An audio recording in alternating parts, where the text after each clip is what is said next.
Welcome back to our channel. Good morning, good afternoon, good evening, your time. Thank you guys for continuous support. Please subscribe to our channel if you haven't.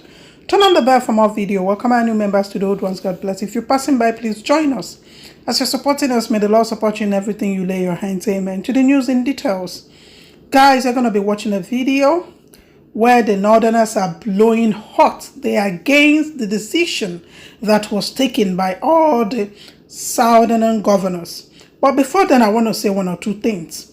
Now, we know that the Southern governors came together to agree on a date that they have talked about the open grazing, that they do not want the cattle all over the place.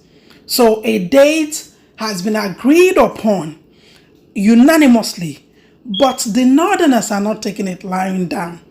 Honestly, what baffles me is the impetus they have when they speak, and they are saying that who gave the Southerners the audacity to come together, who gave them the permission to gather to make such decision for the country. Are you guys hearing this? When they tell you that some people are more Nigerians are more Nigerian than the others, you people will say that we don't know what we're saying. It is making before our eyes. It is playing before our eyes. And this is what Mazen Nnamdi Kanu, Sunday Igboho, this is what they're fighting for. And they are labeled criminals. Guys, please watch. Do not forget to turn on the bell for more video. Please like and share out and leave your comments in the section below. I will see us on my next video. Please watch. I think the coming together of the governors of the Southern extraction, to me, believe you me, is the very wrong way to go about issues of politics that affects the whole nation. Because the message here, unfortunately, is like ganging up against the rest of the Nigerians, particularly the North, by state actors who should be the ones that will protect and advance the unity of this country and ensure that all the parts of this country will feel comfortable by whoever end of the day will emerge as the president of this country. But if you go the way you are going, and you have all the things listed in the communique or in their meeting, it seems to be a kind of ganging up against the North. When you look at the grazing, you look at the insecurity, you look at the issue of politics 2023, how can we have elected officials, governors for that matter, coming out in this manner to emphasize things that divide us, not talking about things that unite the country? I mean, it beats my imagination. It is unfortunate that we don't have governors today coming together on issues of principle, that maybe that we are progressives or we want a progressive government in this country, or we belong to a particular ideological leaning and therefore we want to entrench that kind of politics in the country. But what we are hearing is that it's like these governors are not anything better than Igboho or Kanu or any person that is not elected to protect the nation. So I'm disappointed, really, to say the least, because by now we shouldn't be talking about these dichotomies that have nothing to do with good governance. You talk about North, you talk about religion, you talk about where you come from, and you are talking about fairness. I think we are getting it wrong. And the earlier these governors wake up to their responsibilities of ensuring that this country becomes stronger as one indissoluble, and one united country, the better for everybody. The way they are going will even kind of scare the North. And the North, don't forget that the North, in fact, controls, the largest chunk of the vote that you want to use to become the president of this country. Except if they are talking about president of Southern Nigeria, not the president of Nigeria. You must act in a way that somebody can entrust his future, his affairs in your hands. But the way these Southerners, the governors in particular, are going is not in any way in tandem with the intention of the founding fathers of this country. And if you look at what I think most of Nigerians, particularly the Northerners, will take from this is that we are out against you, and we want to make sure that we will will retaliate, whatever you have been doing to us, which perhaps, nobody in the north really intends anything bad, for the country. In fact, insecurity they are talking about, who is the worst, who is suffering, the worst scenario of insecurity in this country? It is the north. Who is suffering the worst case of poverty? It is the north. Who is suffering the worst case of unemployment? It is the north. So what for God's sake are you saying in that case? So please let us behave as responsible state actors that are elected on the basis of advancing the unity of this country, not on the basis of dividing this country between the south and north. So 23 years, everybody knows that. In fact, Sean, when you talk about fairness and you look at the zones, North Central, where I come from, has not been given chance in this country to head the country in a civilian administration.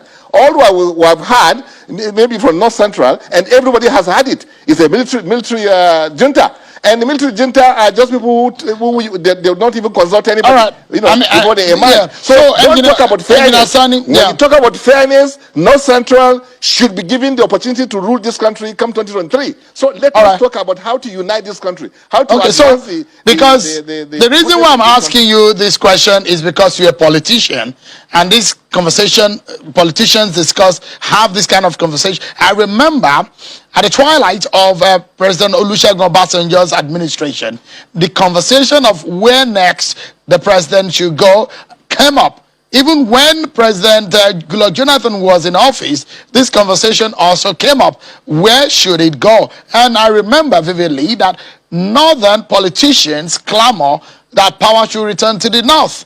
So why do you think it's going to make the north uncomfortable when, if you count the years, and after President Buhari leaves office, it would have been 8 years of a northerner, and there is this arrangement, an unsigned agreement within the political class that the power should be rotated, especially the PDP, be rotated between the north and the south. The worst violators of the agreement you're talking about is even the southern, part of the country. When Jonathan was supposed to do only 4 years of his administration, when Yar'Adua passed away, why did he not stop after 4 years? Why did he go another 2 years and even wanted to have a third term? And the southerners want to load it over the north so that, now they're telling us that it is 8 years of Buhari. So after 8 years of Buhari, it must come. Constitutionally, it's even under PDP, it's supposed to be 8 years of President Obasanjo. And after that, North was to have 8 years. North didn't have the 8 years. So when you are talking about fairness, why don't we be fair with ourselves when we are talking? So don't talk about fairness here. Talk about how do we unite this country? How do we ensure that we have a president that can deliver, for the people of this country? Where is the masses in all these discussions we're talking about? That the north, that we are, it is now the southern part that will have the chance to rule the country. There is another issue. Talk about the masses. Yeah, there's another issue that is very critical. So the southern governors had said that come 1st of September 2021, they set it as a deadline for the promulgation of the anti-open grazing law in all the 17 states of the South in Nigeria. What's your take on that? This is unfortunate, Sean, because we had, like I said, state actors, governors for that matter, giving ultimatum to a president, and you want to have peace in the country. You don't give ultimatum, for God's sake. You don't gang up against your president. You don't, because they know that the president has come out with a policy on grazing. Why can't you go back into your rooms? I mean, into political parties or some caucuses. Engineer Yabagisani, is this a gang up? Apologies, please. Is this a gang up against the president? Because I didn't see the name of the president here. The solution of the southern governors is against the bandits and against the killer herders who they say are moving with weapons. And their solution is that there should be no to open grazing. That is their own solution. And why would you say it's a gang up against the president? And nobody supports, terrorism, because I even look at it as terrorists. People who are carrying, guns without license or without the authorities giving you the permission to do that. But the point I'm making is that everybody in this country and all over the world knows that Mr. President has come out very strongly behind the issue of open grazing. So why should state actors that are supposed to be in the same party with him, that are supposed to protect the interests of this country, now come out and give ultimatum, to the country, which is headed by a northerner? So this is wrong. This is the wrong way to run this country. Please. All right. So let me. Yeah. And you know how big thinking. Okay. And then knowing that they are not representing, even though. Let me bring back Mr. Falana into the conversation.